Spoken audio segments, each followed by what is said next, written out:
Hi, welcome to the bathtub. This is Scott Bradfield, the master bather. Don't forget, if someone asks, "What are you doing? Why are you on YouTube all the time?" You would always say, "I'm masturbating with the master bather in the bathtub," and see what they say. I'm we're inaugurating a new series here because basically the title of every one of these episodes should be "An Old Guy Talks About Books He Likes." That's really should be all. An old guy talks about books at random, basically what I'm reading in the bathtub. But I try to come up with like concepts, so it makes it seem like it's something different than just old guy reads books in the bathtub. And the day's concept is hit me in the bathtub is we're going to do something called, it's a new series. It's called the All-Bathtub Hall of Fame. And I sent down to props and I asked them to send me up a trophy. This is the crap. This is what I get from the prop department. I pay these people salaries. They send me this piece of rubbish. But this is the first of the All-Bathtub Hall of Fame awards. The reason I thought we should do the All-Bathtub Hall of Fame awards is that I found that after doing these, I've been doing these things for like 2 years. There's like 100 and something of these things on. And I still never often talk about my favorite writers. There's one real reason for that is that I've often read some of my favorite writers so often in the bathtub that I just, I'm not tired of them. I'd like to read them again. It's just that I've read them so often, and I'm kind of reading other stuff at the moment, and I never get around to talking about people like Graham Greene. People ask me all the time about Graham Greene. He's definitely going to be in the All-Bathtub Hall of Fame. I've talked about Brian Moore, one of my all-time favorite writers, William Trevor, a couple of my all-time favorite writers. We talk about them regularly, and George Simenon we talk about regularly. But Brian Moore is a good example. I mean, I've read every Brian Moore novel 2 or 3 times. So even when I'm talking about those, I've read some of Moore's novels 4 or 5, 6 times, and I never tire of them. But at the same time, I'm not really reading them along with you.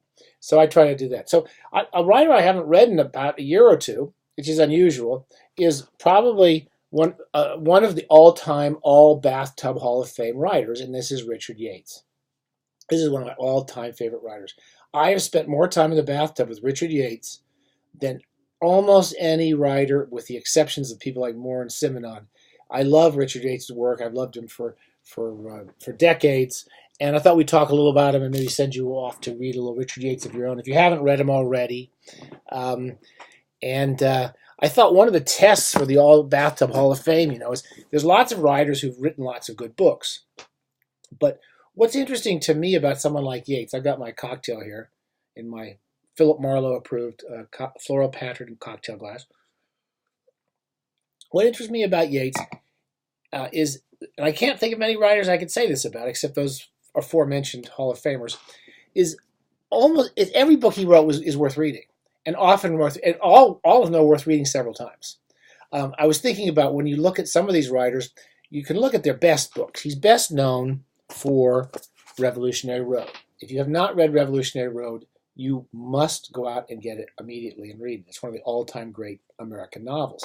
It's sad, it's tragic, but it's also, like everything Yates wrote, very funny. People will often say to me, I just find him too depressing.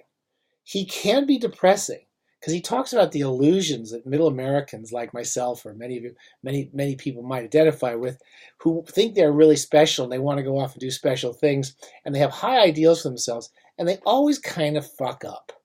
They're kind of screw ups. And one person's called him. One critic called him his books were the poetry of failure, and his books are almost always about failures. And they're also about people with kind of illusions about themselves, who they believe all the bullshit they see on television and dream, advertising. You're going to have the perfect life, and you're going to go to the suburbs. Revolutionary Road. You're going to go to the suburbs, and your life is going to be great. And of course, the couple and their kids move to the suburbs in Revolutionary Road, and their life just goes straight down. He's totally absorbing, totally enjoyable. Every page is interesting. You get involved in his characters, even when they're creeps. And Frank Wheeler is kind of a creep, and his wife April's kind of a creep too. She's the sadder of the two creeps, but they're both and you still like them because they're creeps in the way that I'm afraid I would say I was a creep. and many of us might identify with. But also they're trying to be better. They're trying to do something rather than do these stupid, phony baloney jobs that they hate. And they dream of something a little better. In the case of Revolutionary Road, Frank wants to go to Europe and find himself, because they don't want to live in the suburbs and work at crappy jobs and just be parents. They want to go find what they wanted in life. Life is short. And it's about how frightening that is, and it's a beautiful book. So go read Revolutionary Road immediately.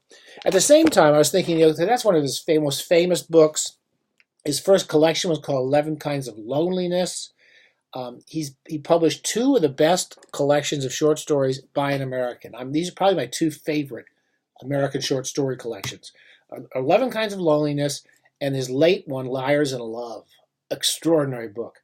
And all of these stories are collected in something called, there's a Collected Stories of Richard Yates up here. If you love the short story, and we have, I think one of our reviewers is a regular lover of short stories, you probably have read Yates, but if you haven't, you are in for a treat. He is amazingly good short story writer. And there's so many things I like to talk about with Yates. But I was thinking that while we can talk about his famous stuff and the stuff he's well known for, what's interesting to me about a writer like him or some of these other writers is even when their books don't work entirely, they're still really good books. A Special Providence is probably my least favorite of his books. It's got a broken backed quality that always bugs me in a book, which is it takes place, it's 2 stories simultaneously. That never works. I don't think that ever works. And it's set in World War II, and the character, I forget his name, he's basically another loser. He's in the war, and he's trying to be a hero. And basically, I think he just gets lost. He's like, there's a war going on, and he gets lost. Which is perfect. There's no one fighting for America. He's just trying to do something, not get killed, and he gets lost. And he doesn't know what he's doing. So half of the stories takes place in World War II. The other half is him reflecting on his childhood with this crazy mother who recurs in Yates's books, and she's a divorced. Her parents like Yates's parents. They get divorced when he's young, and he goes off with this kind of crazy mother who wants to be a sculptor, and who's really an unhappy woman and a drunk and is always expecting great things, and everything turns to shit.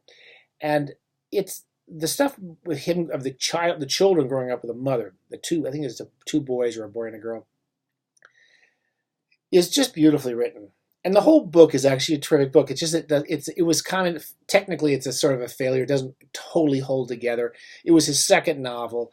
And sadly, as a result of having this great first novel, and then the second novel being a little bit of wonky, he was tarred with the brush of being a one-shot wonder. The most unfair thing you could say about the great Richard Yates. And any crappy critic, and there's a lot of them out there, crap critics who say, oh, he only wrote this book, they're idiots. And as soon as you see someone say that, James Wood says that, he's an idiot. Any critic you see saying that is an idiot. And the continuous pleasures of all of Yates's books and stories needs to be appreciated. So even the worst book he wrote is great. He went on and wrote. He had a kind of a long period, 10, 15 years, where he only wrote the one second novel. It was a bit of a problem. He wrote some short stories. And then he started writing a number of books in the 80s, I think. Here's my first edition of Revolutionary Road. And here, I'll show you this. That's signed to me by Richard Yates. I went and interviewed him just before he died. And I'm going to put a link below about my experiences meeting the great Richard Yates. All of his books are worth reading. Easter Parade, I use this in class. It's about 2 young girls. It starts off with the children, siblings. The first line is one of the great lines of modern American fiction. Neither of the Grimes sisters would have a happy life.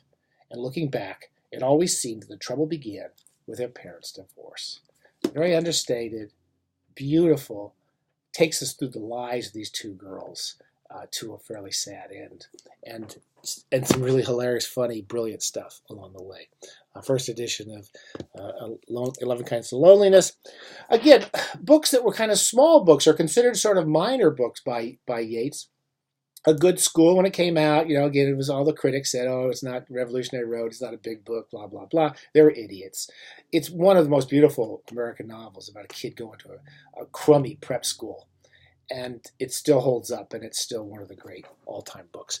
His last novel, Cold Spring Harbor, another one that got kind of he wasn't very good near the he never wrote Revolutionary Road again. Anyone who says that's an idiot. His last book was called Cold Spring Harbor. It kind of returns to this childhood situation with the kid siblings with a fairly destructive mother, with pretensions to becoming an artist, and it's a beautiful book, very funny, a wonderful last novel, short and sweet, and every book he wrote was worth reading, even the one that doesn't quite work, which is Special Providence, and which I have a special feeling for.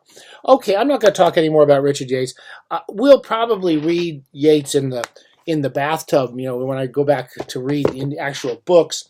But for now, I just thought we should acknowledge that this is kind of the elephant. What is it? The elephant in the room, or the shotgun on the wall? We're talking about books that we love in this series, and I haven't really even talked about one of my all-time favorites, the great Richard Yates.